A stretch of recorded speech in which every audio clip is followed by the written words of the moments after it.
What's up, guys?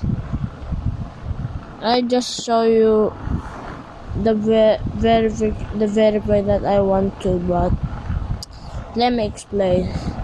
I just wanna verify intro the multiverse, like, yeah, well, remember here, just how to verification my account in Roblox, bro. Why it says you cannot use this application, I think, bro.